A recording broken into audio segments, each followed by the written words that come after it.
Well, I think there's a bit of two schools happening right now. There are some people who say, why are you running any promotions at all? Because, the stores are selling very well. So it's certainly in areas like potatoes and onions, why are you running promotions and all? And others are saying, look, we've always been known having a certain price image, whether that's high or low, whatever the price image is. But those companies feel that it's very important to continue to have that particular price image. Now, the issue is that as far as circulars is concerned, they're made very far in advance. And right now, nobody really knows what is going to be in the warehouse with enough quantities that they can actually put something in the circulars. And so it's been, for a lot of retailers, they've really had to pull back on the circular, A, because maybe they wanted to and could, but B, also because it was very hard to predict what would be there. Hopefully that will become a little bit easier. A lot of them have been running just one or front and back or 4-page circulars, but I expect we're probably going to see more of that going forward. And I love your idea of saying, right now you might not be in the store smelling these wonderful strawberries, but they're in season, they're prime, and really doing a lot of videos with the produce folks and having them talk about their inventory. Yeah, and you mentioned circulars are kind of a tough sell right now. The retailers that I know of have said, yes, maybe in center store and maybe in meat it's hard to do a promotion, but there's plenty of produce.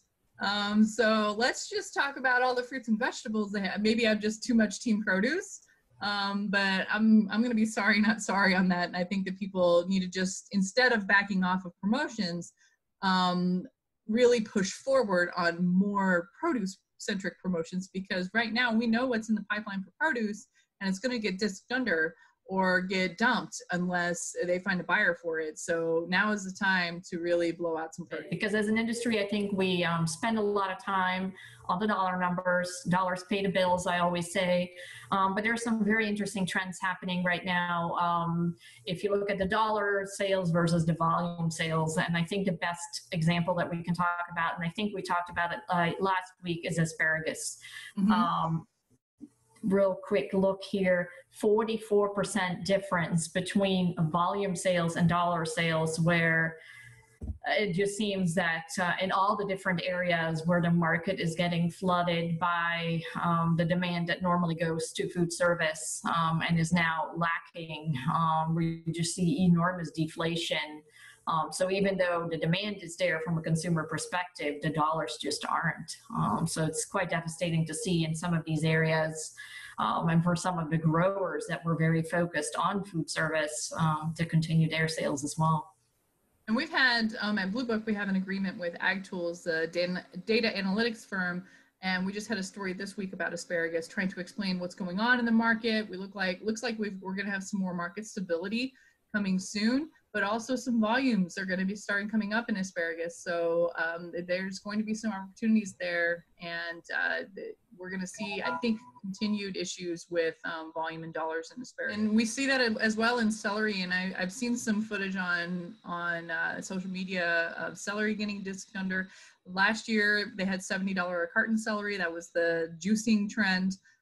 This year, they have no demand for stick celery. When you think about what stick celery does, it goes into food service, it goes into celery sticks for schools, it goes into Bloody Marys at restaurants. So there's a lot of deflation in celery as well, where they had a fantastic year last year, except for some of the crop issues that they had. And this year, they've got plentiful crop, but no demand. Yeah.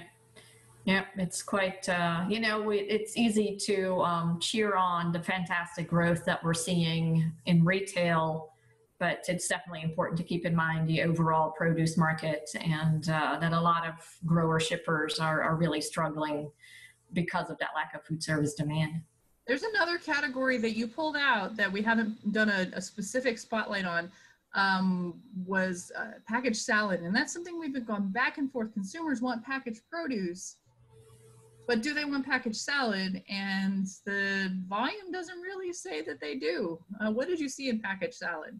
Yeah, so it certainly chugging along, and it feels funny to be, you know, at a 5-6% increase. We would have been wildly cheering for that last year. Now it feels like it's a little bit less than it should be.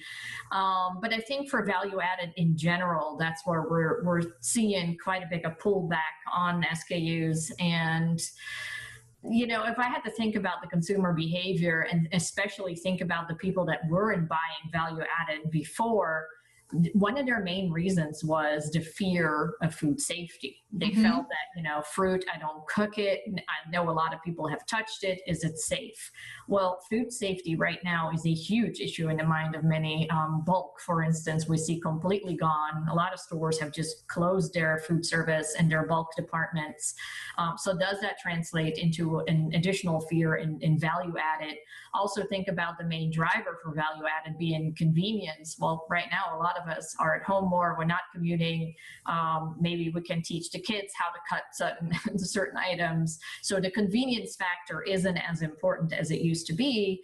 And I think thirdly, and very importantly, is shelf life as well. A lot of consumers always pushed back on cut fruit having less of a shelf life, a little bit for vegetables as well, but especially fruit. So that whole idea of I want to take as few trips as possible, I want things to last, which is pushing that frozen and canned veggie sales, is that really hurting value added? And I think all those three reasons also play into packaged salad.